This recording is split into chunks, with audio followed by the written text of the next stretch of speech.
Mhm.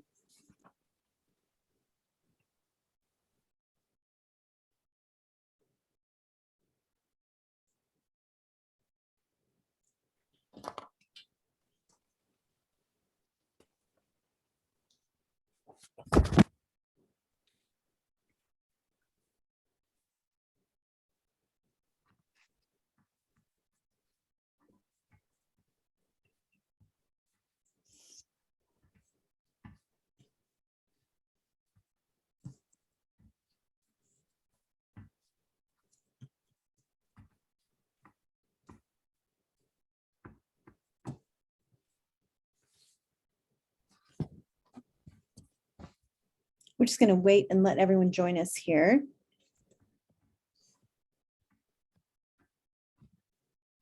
So quiet. I feel like we need music or something.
Chamille, Katrina commented that your library is on point behind you, which Thank you. it This is my sacred space. So yes. That's great. My dream come true. Yes, there is a ladder. I actually have 3 ladders. Oh, you do? We converted our basement in 2020 and we finally finished it last year. And yes, bookshelves all over. That's fun. That's so great. Now I can never move. Never moved back to Argentina. Oh, I would have to transport my house or my library at least.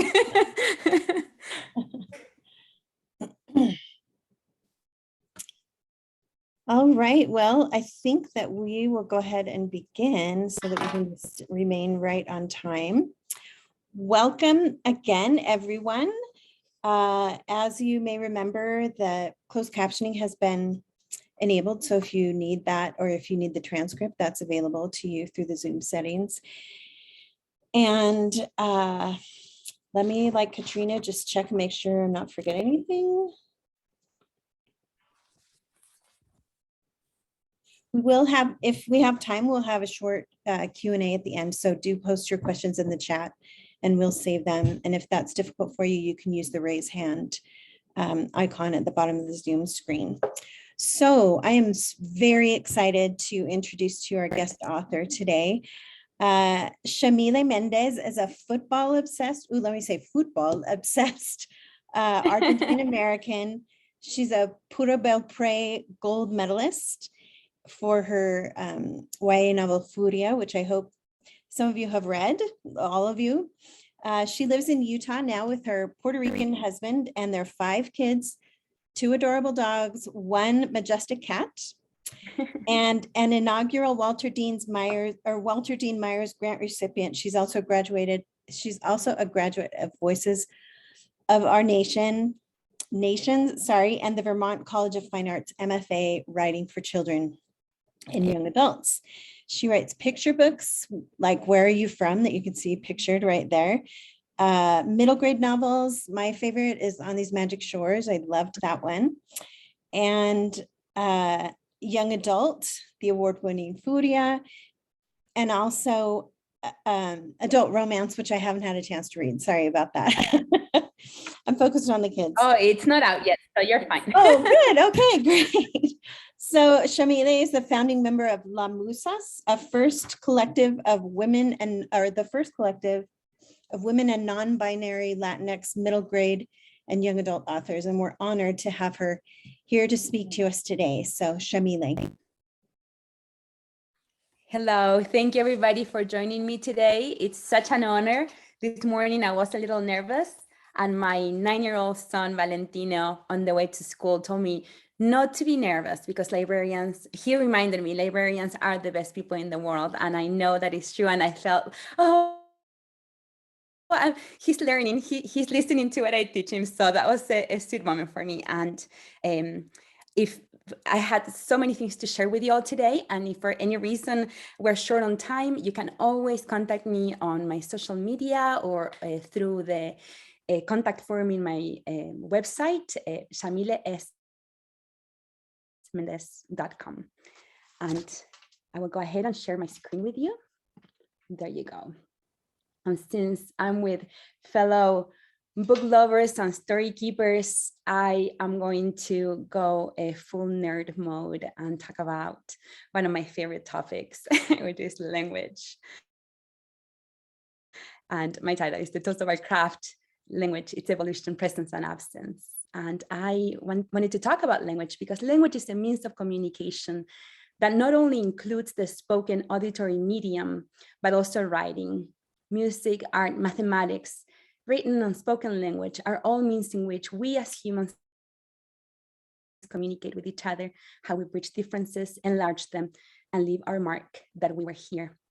During my career, people, especially young readers, asked me about the inspiration behind my books, why I write in English, how I decide to include Spanish in my work, and several other questions I've spent many hours, days, months, and now years thinking about. Sometimes I had no consciousness of making intentional choices regarding these topics. I was just writing stories. But the job of a writer is to make the unconscious conscious. Sometimes that work takes place before a book is written, during the process, or after, when I look behind, tie loose ends, and understand what I've been trying to say all along. This is my attempt to look behind, tie those threads, and understand how they weaved into the tapestry that my life and career are right now. I have been bursting with excitement for the opportunity to talk about how studying the main ingredient of my craft, language, has shaped the way I frame the stories I write about, and how the absence of some components of language can also speak volumes. That's a picture of my family. My little one is a little older than that now. Can you all see my screen? Yes, okay, very good. I was born and raised in Rosario, Argentina, to a family with roots from all over the world. I had a Yugoslavian great-grandmother. It's the picture on the left. I'm gonna minimize my window. There you go. This is my Yugoslavian great-grandmother. She was Jewish, and she arrived in Argentina with an Italian passport. My other great-grandfather on my father's side was a Syro-Palestinian man, and he was a Christian. There are also plenty of Spanish and Portuguese in my family tree. And although I can't be sure because many documents and photos have been lost as my family moved from place to find a home, some of my ancestors were brought as slaves and others had inhabited the land since before the time of the conquest.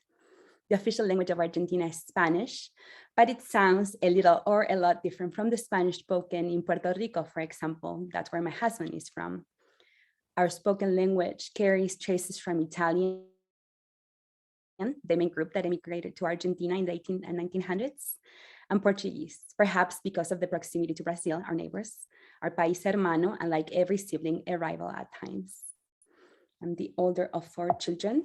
Let's see. And I learned to speak at a very young age. My mother used to joke that I was born speaking, and my husband swears that I speak even in my sleep. I showed an interest in books from an early age too. And if family folklore is to be believed, I learned to read and write when I was 4 years old. My mother encouraged the habit of reading, perhaps because it kept me entertained and quiet for hours upon hours as I lost myself first in a world of pictures and imagination, and then in the world that words painted in my mind as if I were watching a movie. I remember distinctly the first moment words went from being mere scratches on a bottle of Coca-Cola. The mere fact of combining letter to form a word and then an idea was the key with the magical power to turn marks on a glass bottle into the delightful feeling of prickly, cold, sugary carbonated soda on my tongue. I was on a bus. I have a picture of Coca-Cola. I was on a bus. I think I messed up mine. There you go. And I suddenly remember being overwhelmed by words that I saw everywhere. I had to close my eyes to catch my breath. But ever since, everywhere I looked, there were words that meant something. After that, I read voraciously. I read everything from discarded newspapers to the back of the toothpaste tube. I went through the house like a solitary hungry locust through a cornfield, and a very sparse one at that. You see, we didn't have a lot of books growing up. In fact, we had two at our house, the Bible and a dictionary. I read that Bible from cover to cover, finding the story buried under lists and genealogy lines. It was a little harder to read stories from the dictionary, but reading words and definitions served its purpose. I was fascinated by the phonetic guide next to the spelling and the historic evolution of a certain word. That's how I learned that a word can be a puzzle made up with more than one word, like Argentina, that comes from the Greek argentum, and it means the land of silver, because after finding a few pieces of the precious metal, the conquistadores expected the whole southern tip of the South American continent encrusted with it too. But then in the back of the dictionary, I found the treasure trove of my childhood. Maps, flags, lists of modern and dead languages. And I spent many hours thinking about these people whose languages had disappeared so completely, no one even remembers how they sounded. I also discovered English and became determined to learn it. Back in the early 80s, when I was a child, English wasn't very accessible to a kid from a barrio of government housing, such as I was. Now, almost every child in my country peppers their Spanish with Anglicisms, courtesy of social media and the power of the internet that has made our world so much smaller than it was even 20 years ago. But this wasn't the case when I was a child. In 1982, my country went to war with Great Britain over the Malvinas Islands. The British called them the Falklands. The dictatorship that ruled our country forbade everything that came from the United States and the United Kingdom, including the language of our enemies. The ban also included many works of literature and music written in Spanish, but that threatened the values sought after by the military regime. Values like nationalism, the traditional family, economic success, morality, etc. One of the many casualties on this war on knowledge and freedom was the public library Constancio C. Vigil in Barrio Tablada, which is the neighborhood where I was born. In the mid-1950s, a group of neighbors organized a library that grew to become a community center, university, and finally a publisher. It was a beacon of light and knowledge in all of Latin America. The way they did it was by selling raffle tickets. In February 1977, the library was intervened, and that's a picture of the whole building.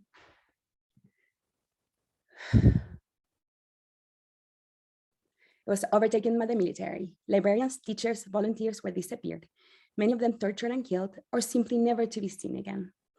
Over 70,000 volumes were burned.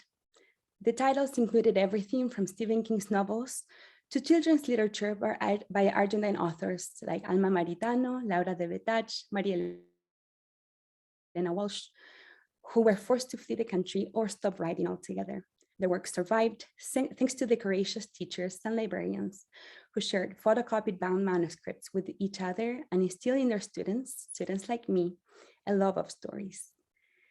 And watching this picture, I can't even process the way of book banning and burning sweeping our country at the moment. Going back to my desire to learn English. By the time I was in third grade and became fascinated by English, the dictatorship had been abolished for a few years, but it took some time for democracy to trickle down to the lower layers of our society. My parents weren't affluent people, far from it, but they knew that education was the key to overcome poverty and, of course, ignorance. And when my sister and I started speaking in a Pig Latin, we pretended it was English. My mother finally enrolled me in English classes. And that was one of the greatest gifts that she could give me. When we couldn't pay for lessons anymore, I kept learning from an English-Spanish dictionary. Those phonetic guides were lifesavers, but not foolproof. And even today, I have to stop myself before I say I'm tired, so I won't pronounce it tired. English has a lot of rules and even more exceptions, but I persevered. Eventually, after I finished high school, I moved to the United States to go to the university. Before arriving to this new country by myself, I thought I was perfectly proficient in English because of the hours I had spent poring over books as I prepared for the TOEFL, the test of English as a foreign language. And in the arrogance of a 19-year-old, I had the conviction that Argentines didn't have an accent. How wrong I was on both accounts.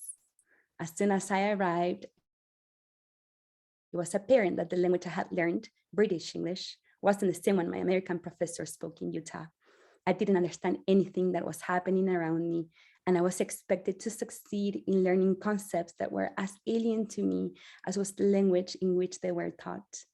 But immersion is a fantastic tool, and so is the flexible, elastic human brain. Little by little, the sounds I heard in the classroom or in conversation with my roommates had meanings without my having to translate them. Soon, I was even dreaming in English. And wouldn't you believe it, when I got together with my other international student friends, English was the bridge, a third language, even with other Latina friends. Sometimes we couldn't agree if an article of clothing should be called a remera, camisa, camiseta, polera, or playera, but we all agreed it was a t-shirt. Soon, I wasn't only speaking, dreaming, singing in English, I was writing too. I had been a writer for as long as I'd been a reader. But in my mind, the two languages were very separate. English was for school and work. Spanish was the language of family and home and my closest friends. I never saw them together. It wasn't until I was in my first semester at the Vermont College of Fine Arts that I came across a piece of writing that blew my mind. I had been an avid reader all my life, but I still had a lot of gaps in my education since I had majored in economics in college, and I didn't grow up with the classics my friends raised in the US had read in school. And although I knew the name of the author, Junot Díaz, I wasn't familiar with his work. The brief and wondrous life of Oscar Wilde had a tremendous impact in my life and my own writing. I'm not saying that no other author has portrayed Spanglish the same way or in better ways, or in more impactful ways than this particular book, but this novel was the first time that I saw the language that I spoke, Spanglish, and that brought my two worlds together. Perhaps because Junot Díaz is an immigrant too, his words resonated with me in a way that I hadn't felt in a long time. This book was published in 2007. The novel is set in New Jersey in the United States, where Díaz was raised, and it deals with the Dominican Republic experience under dictator Rafael Trujillo. The book chronicles both the life of Oscar de Leon, an overweight Dominican boy growing up in Paterson, New Jersey, who's obsessed with science fiction and fantasy, and with falling in love, as well as a curse that has plagued his family for generations. Among many accolades, it won the Pulitzer Prize. And what fascinated me the most was how the use of both Spanglish and English showed me what the book could do. Junior peppers the English-speaking novel with Spanish vocabulary and phrases, and certain English sentences are built even with Spanish syntax. My mind was blown away, and I can't even explain how empowering it was to see what he did with this made-up language, Spanglish. Not using italics and using footnotes were two things that had been negatively pointed out about my own writing in different workshops, where I was almost always the only person of color. After reading this book, I stopped italicizing my Spanish. But then I ran into a problem when I was writing about my Argentine culture. Some words that are spelled the same way in English and Spanish have the same meaning.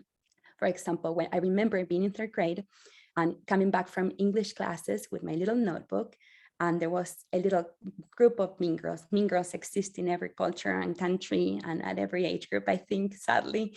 And these girls were waiting for me to see what I had learned in English class, and they went through my notebook and they saw the word radio. And one of them concluded that since radio was the same in English and Spanish, there was no point in learning. So another example is mate and mate. Mate is the drink that we Argentines drink. And when it's such a big part of our culture that when I was writing my stories, first I chose that on these magic shores, I chose to accentuate the A, but it really bothered me as a stickler for grammar because mate is not accentuated in Spanish because it ends with a vowel. So you cannot accentuate that syllable. And then I read a book called Cantoras by Uruguayan author Carolina de Robertis. And like me, she writes in English, books set in a different culture. So she has to give the illusion that her characters are speaking English. And in her book, she had italicized the word mate. And so I did as my model, and that's what I decided to do in my book, Furia. I found another wonderful example of how to create the feeling of a language from another author called Melina Marchetta. Marchetta is an Australian writer of Italian descent. Although she writes in English, there was a familiarity to her sentence structure, her characters, her way of exploring what it's like to have roots in a different place from the one where you live or were born that strongly resonated with me. But the love wasn't immediate. It took me a couple of times before I fell in love with the first book of hers that I tried reading, Jellicoe Road. But once I read, I fell into it. That's the book that I keep going back to year after year. And this Jellicoe Road was published first in Australia in 2006, and after being published in the US in 2008, under the abbreviated title Jellicoe Road, it received the Prince Award. When I discovered her work, I went over her whole backlist in just a month. Once again, I was a solitary grasshopper, and her books, her green tender leaves in a field of corn. The book that impacted me the most was the Lumater Chronicles, which opens with Finnegan of the Rock, a dark fantasy tale reminiscent of the grimmest of the grim fairy tales.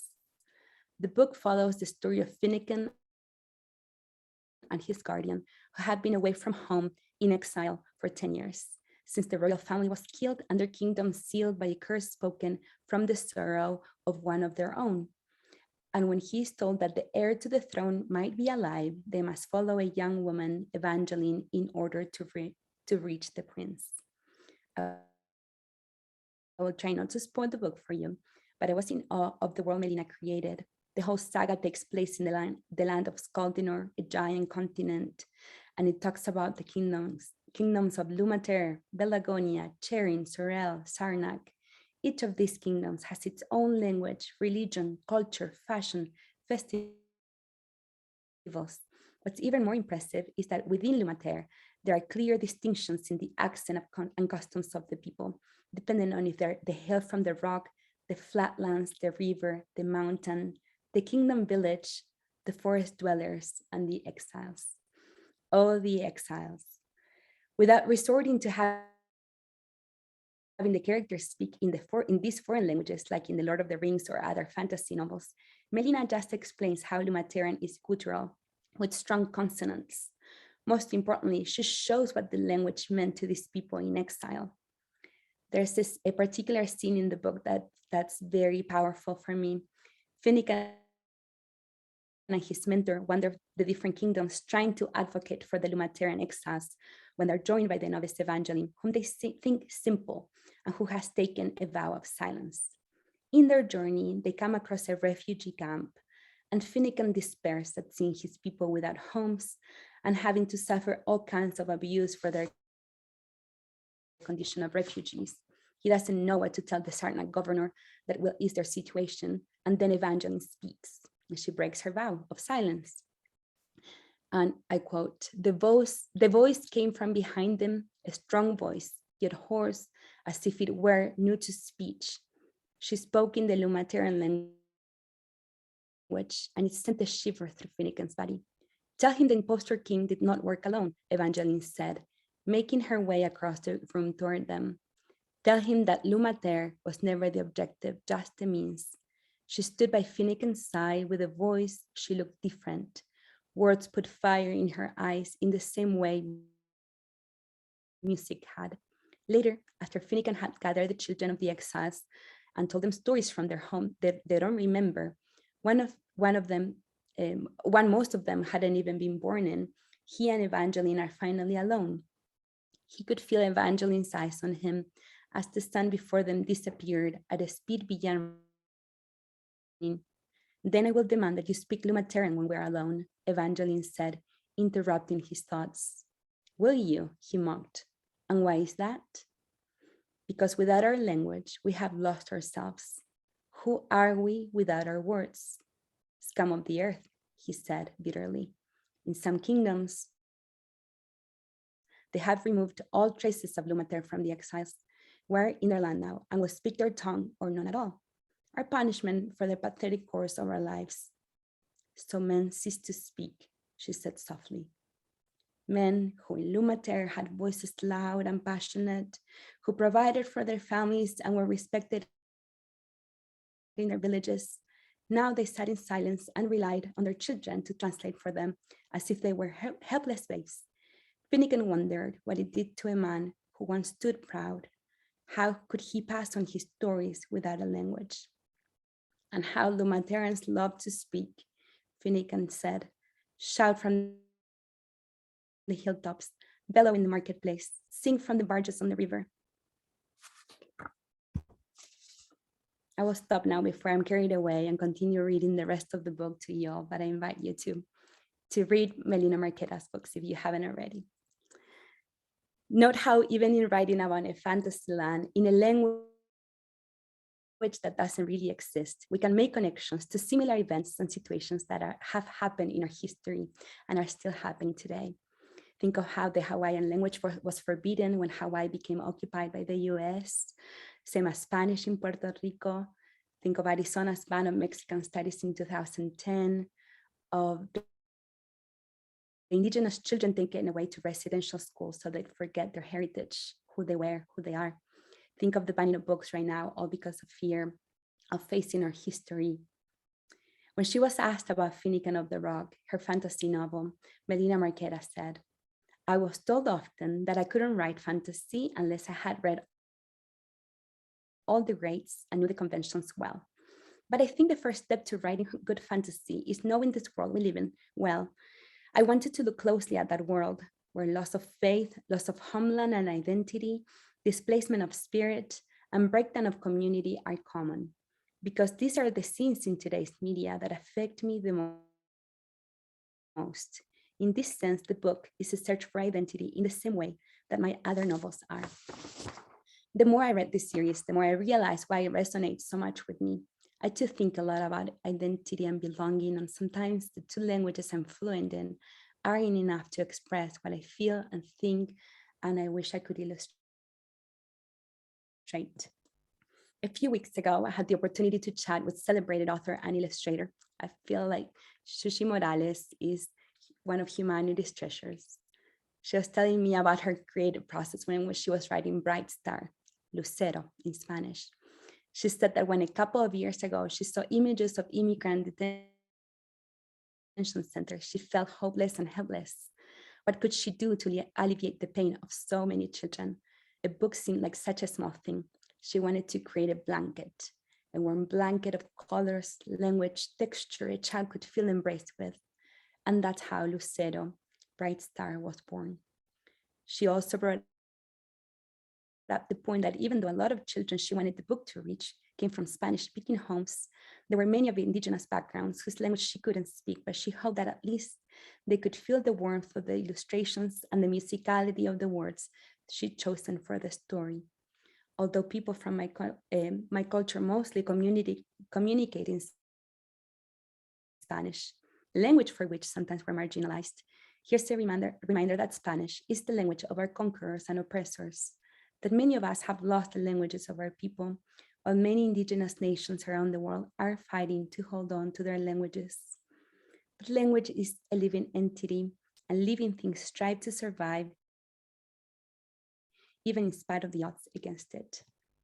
In The Last Cuentista, our latest Newbery Medal winner and also Pura del Pre and overall a masterpiece, author Donna Barba Higuera explores what would happen if we lose our stories, the ones that helped us make sense of the universe and our role in it. She quotes the masterpiece Dreamers by Xuxi Morales, Soñadores in Spanish, showing the power of picture books to mold young minds and teach empathy, compassion, resiliency, and kinship with others of a different background. Like the mother in Dreamers, I too looked for the refuge of libraries everywhere our young family moved to as my husband's job transferred him across the country. And even today, the library, even our little mobile library that we get in our part of Utah County, it always seems like a beacon and a refuge. These are all thoughts and feelings that were in my heart as I worked on my book, Wish Upon a Stray. In it, my character, Maria Emilia, moves to the United States with her family, but her beloved grandma, Lela, and her cat, Estrellita, stay back in Argentina. Maria Emilia struggles to adapt to her new life, even though she studied English all her life. Her little brother speaks better English than she does. To help her cope with her move, the night before her flight, her grandma gives her a binder with letters that Maria Emilia's great-grandma, Celestina, wrote when she moved from Italy to Argentina. They had been written in Celestina's Italian, and Maria Emilia's grandmother, Celestina's daughter, had translated them. And I will quote, "For the first time, I wonder why Lela hadn't learned her mother's own language.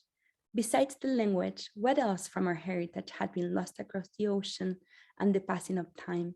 Maria Emilia says. In one of her letters from Celestina, she reads that when languages fail or divide, people come together thanks to food and music. So Maria Emilia joins a music band made up of kids from other countries. Making fun of the nickname alien that some kids in the school use for them, they call their band Los Galácticos. Maria Emilia also joins them during lunch when they all share their homemade meals, just like her grandma did in the ship from Italy to Argentina. When she's struggling with her accent, she and her mother had the following conversation. "Why would you hate that part of yourself? Did you know that even birds have accents? A nightingale in Europe sounds different from one in America, but it's still the same beautiful song. I hate my accent, and at the same time, I'm scared of losing it, mommy. I'd finally confess my greatest fear, or even losing my Spanish completely, like Celestina's family lost the Italian language. We might have lost the Italian language, but we didn't lose the music in it. Ever wonder why Argentines speak the way they do? We retain the music of the words, and even in Spanish, you can find words from the Arabic and the indigenous people that live in Argentina. Languages evolve, they assimilate to change. Remember, pajarita, even if you don't know it, your heart sings in more than one language. Your blood roars in a multitude of voices, and although you don't speak Italian like Celestina or the languages of your other abuelas and abuelos, the mark of their voices is still in your soul." But what happens when a language is truly lost? What does it do to a society? I'm going to be talking about feed. And in this case, the loss didn't come from colonization and oppression in the way that the First Nations lost theirs, but it's the other side of the coin. Oppression and colonization also hurt the people who can form a majority. In Feed, M.T. Anderson writes about a near future in which the FeedNet, a huge computer network, is directly connected to the brains of a high percentage of American citizens by means of an implanted device called the Feed. The Feed allows people to mentally access vast digital databases to experience shareable phenomena, including entertainment programs, music, and even each other's memories. And they continually interact with intrusive corporations in a personal preference-based way, and to communicate telepathically on closed channels with others who also have feeds, and that's a feature called M-chatting. The setting of the novel is depicted as ecologically devastated. Natural clouds have been replaced by trademarked clouds, implying artificialization, and many have their children custom designed.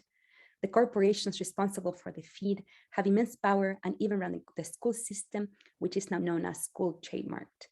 Throughout the book, corporations appear to hold the true power in the United States, leaving the president virtually helpless as the global alliance, a coalition of other countries, begins contemplating war due to the worsening worldwide effects of mismanagement of the environment.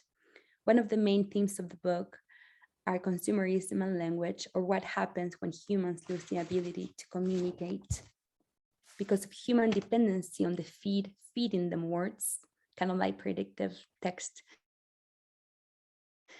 Words of expressions, people lose their vocabulary. Isn't that a lot like predictive text? And isn't it this book a lot like the world we now live in?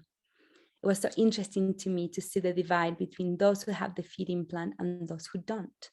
Titus, the main character, can't believe people ever lived without the feed. He says, I don't know when they first had feeds, like maybe 50 or 100 years ago. Before that, they had to use their hands and their eyes. Computers were all outside the body. They carried them around outside of them in their hands, like if you carried your lungs in a briefcase and open it to breathe.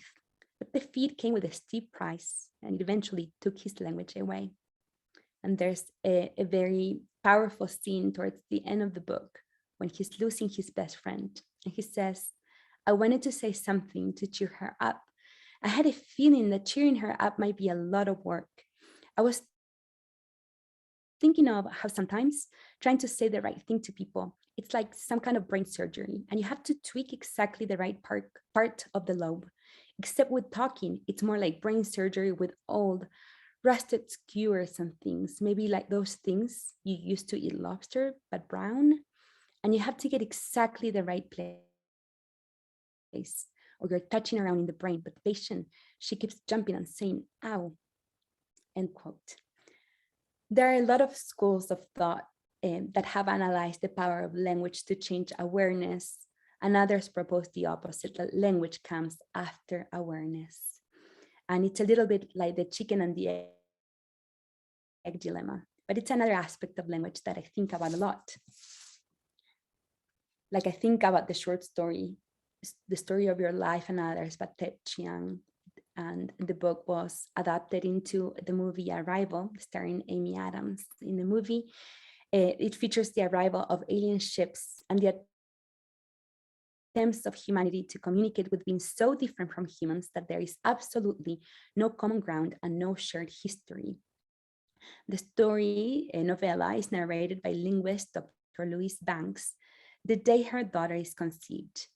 It's addressed to her daughter, and it alternates between recounting the past, the coming of the aliens and the deciphering of their language, and remembering the future, what will happen to her preborn daughter as she grows up. Louise knows that the heptapods, as the aliens are known, do not write a sentence one idea at a time, but draw all the ideas simultaneously, suggesting they know what the entire sentence will be beforehand. She realizes that instead of experiencing events sequentially, heptapods experience all events at once, and that is reflected in their language. She soon becomes proficient in both of them, the written and the spoken language. And and I have a fun joke that you will all get. When she starts learning their language, she starts to see time as the aliens do. She sees glimpses of her future and of a daughter she does not yet have. This raises questions about the nature of free will. Knowledge of the future would imply no free will, because knowing the future means it cannot be changed. But Louise asks herself, what if the experience of knowing the future changed the person? What if it evoked a sense of urgency, a sense of obligation to act precisely as she knew she would? The story gave me a lot to think about how, as a writer, all the languages I speak and live in me, that surround me, change my perception of the world.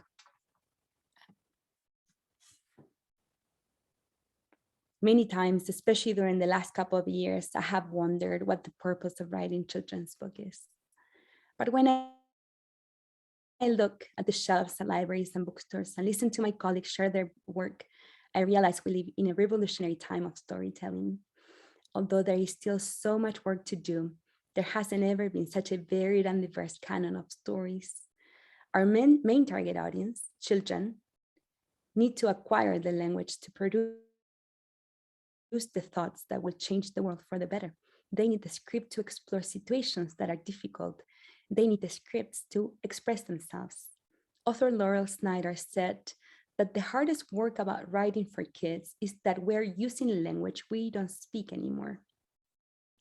And when I wrote my story on these magic shorts in 2013, I had been an adult already for a long time. In my story, Minerva, the older sister, is 11 years old, and she takes charge of her family, but doesn't seek the help she needs because she's scared of what would happen to her sisters if the authorities find out they're on their own. I borrowed the title, On These Magic Shores, from Peter Pan by J.M. Barrie. And the quote where I found it is, "On these magic shores, children at play are forever beaching their coracles. We too have been there. We can still hear the sound of the surf, though we shall land no more." And I found that to be one of the most beautiful descriptions of childhood that I had ever read about. I want to be fluent in that language of childhood because, after all, language is a living, circular being. It evolves. It's the building block of our art as wordsmiths and story keepers and story shares. It flows, it merges, mutates, and expands, and it affects our thinking process and our attitudes as a society. Now tell me if this vocation of either writing for children or connecting them with stories, isn't it the most powerful endeavor in the world? How are we using this superpower of storykeeping over words? Thank you. Let's see. Oh my goodness. Stop share. Wow, thank you so much, Chamille. That gave me, and I'm sure everyone else, so much to think about. I'm kind of blown Thank you. away at the moment. A little speechless. So does anyone have any questions that they want to post in the chat? I have a question to begin. Yes. So you said that you grew up in Rosario, Mhm. and your book Furia takes place there, correct? Yes. Yes, okay. I'm glad I remembered well. So how much of that book was autobiographical, or all of your writing, I'm sure, draws Yes. on your experiences? It's not the story of my life, but I did, of course, borrow so much from my lived experience and a lot of real events and real institutions. The Nina Menos movement is a real movement. Even the orphanage El Buen Pastor was a real jail for disobedient daughters. I did not make that up, sadly. Yeah. And so yes, a lot of the things happen. I always, when people ask me, I always joke, I did not end up with a famous soccer player or become a super athlete. So that's not my story, but yes, I took a lot from my lived experience. Yeah, that was a really beautiful novel. So well deserving of all the accolades. And I have another question about On These Magic Shores. I think I was surprised when I read it for the first time about the connection to Peter Pan. And I really appreciated that, the subtlety of the correction to the story. And I just wondered how you came up with the Peter Pan aspect of it. I think because Peter Pan has always been one of my favorite stories, and I didn't read the book until I was older. I was an adult already, but I had watched the movie, and I grew up with the mythology of Peter Pan, which was very different to what the real story is about. Mhm. I grew up with the Disney version of it, the old movie. And so I wasn't aware of so many things that I realized were so problematic when I grew up.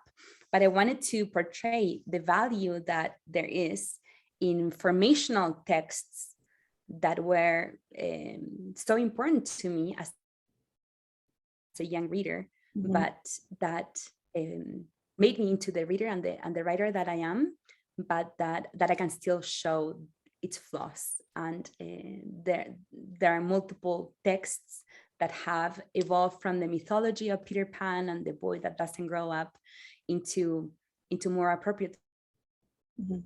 stories for our times.